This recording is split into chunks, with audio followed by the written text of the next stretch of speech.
Gamespot TV. Think you have to leave your toys at home when the school bell rings? From the Game Boy Color to the Palm Pilot, no one will be left behind in our look at portable gaming. Plus, our favorite swashbuckling turban prince is back. We have a preview of Prince of Persia 3D. And hold on to your souls and lock your doors. We have a Legacy of Kain Soul Reaver preview. So stick around. It's game time.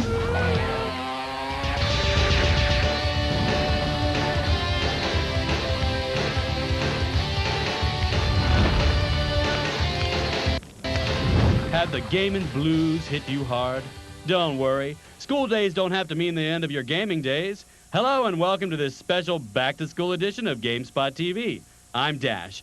Kicking off today's show, we take a look at some portable gaming options.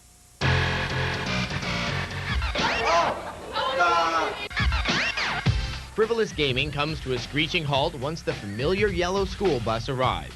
It means the beginning of homeworks, mysterious lunch meats, and wedgies. Painful as it may sound, it's not the end of the world for many gamers, thanks to several portable gaming options. Game Boy Color. Of course, the big daddy of portable gaming is Nintendo's Game Boy and the Game Boy Color. For measly $80, tax not included, gaming withdrawals can be easily soothed in a matter of seconds with the Game Boy Color.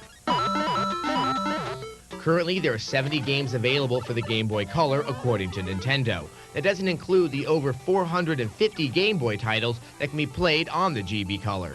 This might be a little better than lobbing spitballs at each other, and less messy, too. Hello? Yes, you are on TV. Rather than looking at the camera lens like a deer seeing headlights, SNK is offering a more entertaining diversion called the Neo Geo Pocket. Going for $70, tax not included, the Neo Geo Pocket uses a joystick rather than a directional pad for controls. Last time we counted, there were 19 games available for the system, ranging from fighting to gambling. In addition, the system will also have a built-in calendar, world clock, alarm, and horoscope. If you're a gamer that has too many friends and are missing too many meetings, Tiger wants you to check out their Gamecom Pocket Pro system. There are about 15 games available for the Gamecom Pocket Pro and 15 more slated to arrive. The Gamecom Pocket Pro is selling for $30, making it the cheapest of the portables. Okay. For the college-bound gamer agonizing over the open book test on biothermonuclear theories, several websites are offering games for the Palm Pilot and the WinCE devices. Yep, believe it, those pocket organizers are not just for mundane tasks like organizing your life. You can actually play tons of games on them. Visiting various websites, Windows CE users and Palm Pilot tiers can download anything from board games to sports to action games. The selection is a mixture of freeware, shareware, and demos that can be played for a limited time. So whether you're just learning that A squared plus B squared is indeed C squared, or that DNA stands for deoxyribonucleic acid, it's nice to know that wherever you are, you'll always have a chance to PLAY. Now a word to you younger viewers. Don't play video games during class time. Try playing during those long, dull recesses. All right, now that I have your attention, let's check the game news. Psygnosis is set to release the DVD game Lander. Though other games such as Wing Commander 4 have used DVD features, Lander is the first game built specifically for DVD technology. The DVD offers full Dolby 5.1 surround sound as well as MPEG-2 cutscenes. Lander will also feature multiplayer modes for up to 8 players over a LAN or internet connection. For those who don't have DVD drives, Psygnosis will offer both the DVD and CD-ROM versions in one package. In other game news, Eidos has officially canceled the release of Omicron for the PlayStation. The game features the talented music icon David Bowie. You're not the first video game player to get your soul trapped in this dimension. Developers at Eidos found the current PlayStation hardware insufficient in handling the substantial amount of art and detail within the game. However, Eidos says the PC version is on track for a November release. If you're looking for more gaming news, you can find it at the Gamespot.com and Videogames.com websites. And if you stop by the Gamespot TV website, you can take our portable gaming poll as well as watch our portable gaming feature in real video. Coming up on Gamespot TV, watch out for those velociraptors in our blood-curdling preview of Dino Crisis, the dinosaur horror game that will make you think twice about hugging Barney. And Douglas Fairbanks Jr. has nothing on the Prince of Persia. Watch our swashbuckling preview of Prince of Persia 3D when Gamespot TV returns.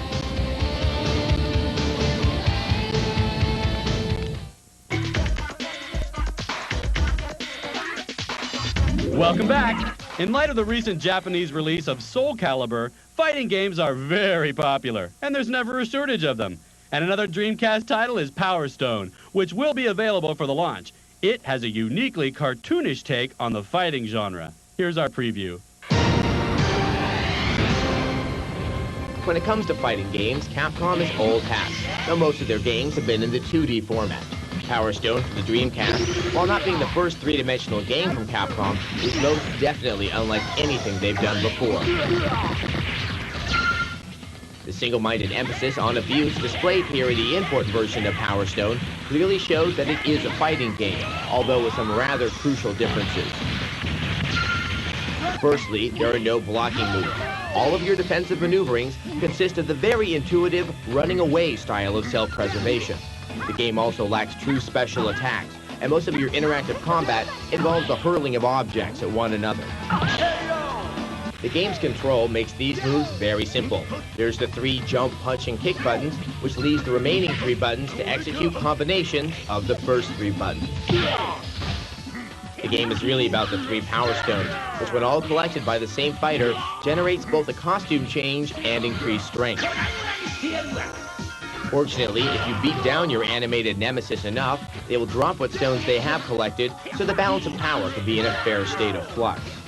The graphics are clearly quite impressive. Polygonal fighters never looked this good or this cartoony. Look for Power Stone to come out as a launch game with the Dreamcast September 9th release. What happens when you cross the makers of Resident Evil with dinosaurs? Why, you have a Dino Crisis, a game that's sure to have gamers sleeping at night with their lights on. Even as we await a Resident Evil frenzy with Resident Evil Code Veronica and Resident Evil 3 Nemesis, one of the more interesting of Capcom's entries into the world of survival horror is Dino Crisis. Conceived and directed by Shinji Mikami, the mastermind behind the Resident Evil games, Dino Crisis will be very familiar to those trained in the art of zombie bashing from the Resident Evil titles. This time around, though, there are some differences, such as fully polygonal backgrounds and shifting camera angles rendered on the fly. But the real difference is found in the dinosaurs. These aren't the lumbering drunks that characterize the zombies in Resident Evil. These are fast and cunning velociraptors and like-minded counterparts. And although the controls are more or less the same, there have been some changes made to help you respond to the lightning-fast lizards. The R2 button will allow you to do a 180 to confront your pursuer, and you will also be allowed to walk with your gun drawn. So while the game will certainly appeal to fans of Resident Evil, Dino Crisis looks like it could be a winner on its own. We'll find out when it's released this September. You might outrun a zombie, but a velociraptor is another matter altogether. And you can reason with a zombie! Prince of Persia 3D takes place in a world of swordplay, dangerous traps, and lots of bullies. That sounds like my grade school. Well, you enjoy this preview, and try not to remember getting crammed into that locker. First released for the Apple II in 1989, the innovative action-adventure game Prince of Persia is considered one of the best games of all time. And now, everybody's favorite swashbuckling sword-fighting prince is back, eluding dangerous traps and solving tricky puzzles in the action-adventure game Prince of Persia 3D. Blending Middle Eastern mythology with an Arabian Nights feel, the stunning environments of Prince of Persia 3D includes gorgeous Arabic architecture and beautifully detailed textures. And this time around, there is more combat and the prince has a wider variety of weapons. In Prince 3D, gamers will fight 30 different types of opponents over 15 levels. With its 3D environment and gameplay with a Tomb Raider feel, Prince 3D is sure to please a new generation of PC gamers. Players can look forward to our turbaned hero when Prince of Persia 3D is released this fall. That trap's good enough to keep people out of my room. The Final Fantasy series is one of the most popular role-playing series in gaming. In the first weekend alone, Final Fantasy VIII sold over 2 million copies in Japan. And while the story is always a deep, rich one, the graphics in this game are reason enough to check it out. Here's a preview. For those who've just emerged from under a rock, take note, Final Fantasy VIII is coming. The game from Squaresoft that sold over 3 million copies in Japan will soon be hitting U.S. shores. Final Fantasy VIII's storyline involves students at a military academy who are brought into an elite combat unit set to capture the Galbadian President Daring, who has aligned himself with a powerful sorceress. While the teen beat elements may seem off-putting to some, the story does take on epic qualities.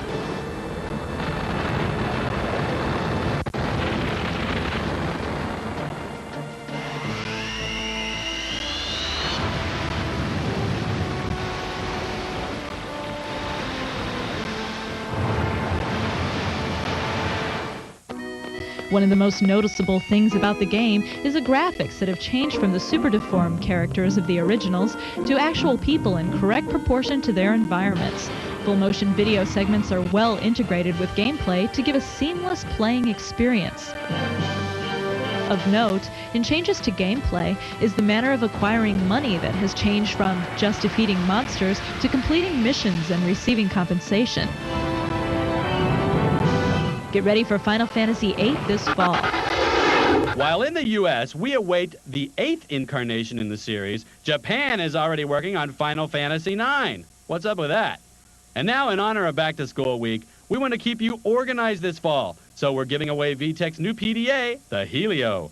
All you have to do is go to the ZDTV website, where you'll find more information on the 5 very special ZDTV quizzes. Coming up on Gamespot TV, get ready for a little reaving. Soul reaving, that is. We have a preview of Legacy of Kain, Soul Reaver. And put down your pencils and prepare for serious role-playing. We have a preview of Diablo 2. All this and more when Gamespot TV returns.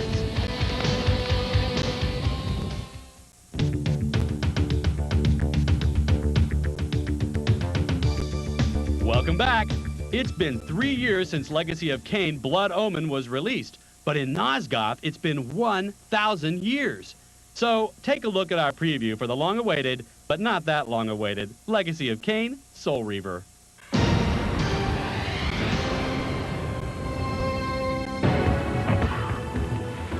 Some games taunt gamers with missed release dates that could raise the dead, but one of the titles to demonstrate the benefit of taking the time to perfect the game is Legacy of Kain Soul Reaver. This game from IDOS and developer Crystal Dynamics continues the story from Blood Omen with some significant changes. Most notably in this game, you do not play Kain, but one of his lieutenants, Raziel, who becomes something of an undead maverick and develops the ability to fly, which angers his leader. As a result, he is banished to the bottomless vortex, where he is approached by the disembodied voice of the Elder, who is equally annoyed that Kain and his vampiric empire are using up all the souls that the Elder subsisted on. So now Raziel returns to Nosgoth and sends the souls he finds to the Elders. The game, while having many of the trappings of an action title, is really trying to be an RPG in the tradition of Zelda and Metroid. The 3D world improves upon the dated look of Blood Omen and also attempts to deal with the notorious load times that prevented many players from finishing the first game. With advertisements for the game finally running on television, it might be safe to say that Legacy of Kain Soul Reaver might very well be released soon. Released in late 1996, Blizzard Entertainment's Diablo went on to become one of the most popular games of 1997. With its hack-and-slash role-playing, this popular game was a hit with critics and fans alike. So let's take a look at the long-awaited Diablo 2. Blizzard Entertainment's role-playing game Diablo was one of the most popular games of 1997. And with Diablo 2, the Blizzard team hopes to keep Diablo's fun hack-and-slash experience while expanding and improving the game. This time around, players are questing to save not just a town, but an entire world. Diablo is now free from his entrapment below Tristram, and has assumed his original appearance, but with much greater power. As the game begins, he is somewhere in the east, raising an army to conquer the whole world. And what can we expect? Bill Roper, executive producer at Blizzard, has this to say. So the game is very much more driven by the players than the original was. The world's a lot bigger. We're supporting 8 players multiplayer, a lot more quests. The quests are all integral to the storyline, so it really increased the role-playing abilities in the game. Gamers can look forward to Diablo 2 this fall. If you're looking for a good multiplayer game to play over your school LAN, there are quite a few out there. Okay now, pay attention to our next preview. It's Unreal Tournament, that is. In the ever-increasing array of online exclusive gaming, the great counterweight to Quake 3 is getting ready to take its place in cyberspace, and that's GT Interactive's and developer Epic Mega Games' Unreal Tournament. This game involves the playing of various multiplayer games in levels here called arenas. The modes of play include Deathmatch, Capture the Flag as seen here, and Last Man Standing. The game also offers Assault Mode, which is reminiscent of a sci-fi D-Day invasion with 2 teams, one attacking and one defending, and both having a time limit to achieve their objectives. Domination Mode has 2 to 4 teams vying over control points, where certain areas must be occupied for a period of time to be possessed, and the winner is the team with the most control points. And for the lonely and internet-phobic, don't despair. Single-player modes are available to compete against computer-controlled bots that have been touted as being most impressive. With the addition of an interface designed to ease the anxieties of newcomers to internet play, Unreal Tournament will have much to offer the masses upon its late summer release. With school time once again upon us, like a dark, looming cloud, it's time for that lightning rod of academic fanaticism, college football. And who wouldn't want to help out their alma mater in order to make their taunting all the more satisfying? Here are some cheats for NCAA 2000. For that added edge to your college football experience, try out these following cheats for NCAA Football 2000. Enter picks galore to have the defense always intercept and cause uncontrollable outbursts of school spirit. To prevent declarations of incompetence, enter in Gimme the Ball to have receivers always catch the ball. And enter Bad Call to knock down the referee for 1 point and further do away with good sportsmanship. If you're looking for more cheat codes, you can find them on the Gamespot TV website in the Game Help section. And if you want more games to play after school, check out Computer Gaming World's September issue and their feature on 100 hot new games for fall. Coming up on Gamespot TV, we have the latest console peripherals from Electronic Gaming Monthly's Sean Smith. And get out your clubs and hope for an eagle. We have a strategy guide for Mario Golf when Gamespot TV returns.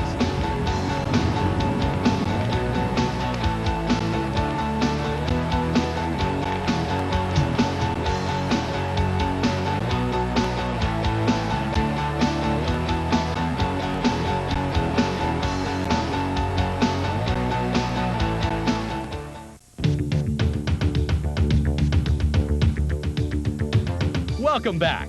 Electronic Gaming Monthly's Sean Smith is back. You know what that means, right? Console gears! This time, Sean has a device for PlayStation gamers hungry for more space to save their games. If you like the unlimited save capabilities devices like the Data Deck and Dex Drive give you, but you don't have a PC, then consider the VMem Virtual Memory System by Interact. The VMem is roughly the equivalent of 60 PlayStation memory cards. It's easy to install. Just plug into the back of the PlayStation right here. Once it's in, the PlayStation automatically detects it when it boots up, and the VMem interface comes on. The VMem interface is kind of clunky. The VMem's interface is pretty clunky, and the way the manual's written doesn't help much. But once you get the hang of it, it does work like a charm. So for 40 bucks, it's worth looking into. One of the coolest games to play with your friends is Parappa the Rapper. Its sequel, Jammerlammy, is set to be released in the U.S. this fall. And here's its wacky intro.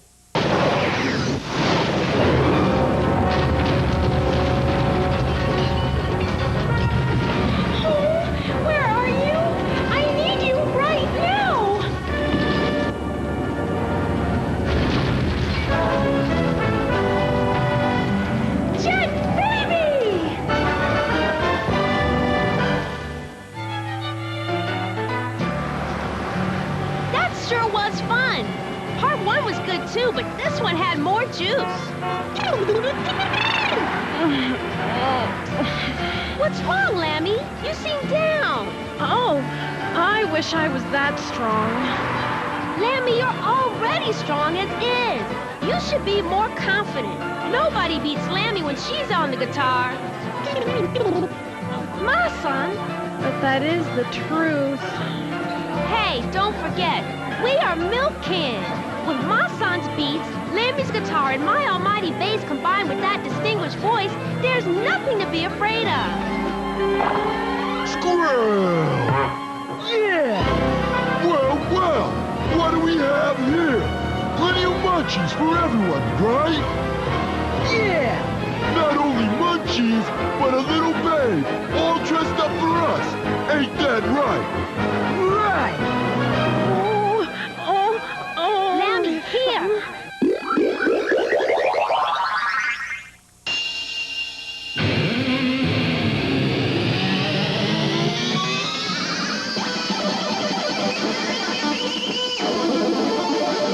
See?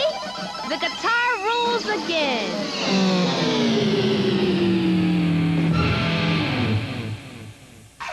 Golf is a popular sport in the U.S., and even Nintendo's mascot Mario is getting into it. So if you have the new Mario Golf game for the N64, we have some strategies to cut strokes off your game. Good shot! That's so wonderful. Eat your heart out, Tiger Woods. Once I'm done training with Mario Golf, you're next. It might sound like a wimpy way to start my training regimen, but mark my word, you're going down. Stuffed it. Okay, that was ugly. But the golfing gurus at Expert Gamer magazine are on my side, and I have the beginner strategies to prove it. Before whacking the ball to Kingdom Come, learn about the golf clubs. Woods are usually used for hitting the ball long distances. The irons differ in trajectory and distance. Winning will depend on your skill and knowledge of the club. Chip in. Nice. Eagle. Myself a 5. Ready, go. The first skill you want to hone is your driving. Nope, not the golf cart, but with golf clubs. Use the zoom feature, scope out the landing area. To get a better look, go for the overhead view. And unless there's extreme winds or rain, try conserving your power-ups on the par 5s. Putting is all about finesse. Before hitting the ball, examine where the hole is situated. Are you putting uphill, downhill, at an angle? These factors will determine how hard or soft you need to hit the ball. It's no rocket science, really. You just have to practice to get the feel for the ball. Golf is tougher than it seems, so don't underestimate. As golf veterans would say, 80% of golf is using what's between your ears. Man, I'm in serious trouble. Oh, too bad. That's all the time I have for our back-to-school special. But if you can't get enough of academia, you can go to the ZDTV website for a chance to win VTech's new PDA. All you have to do is take one of 5 ZDTV quizzes, and you'll be automatically entered. And lastly, don't forget to tune in next week for our Pokemon drawing to see which lucky viewer will get the Game Boy Color. We had such a huge response, and there have been some really amazing Pokemon drawings. Until next time, remember, if you think you're playing too much, play more. See ya.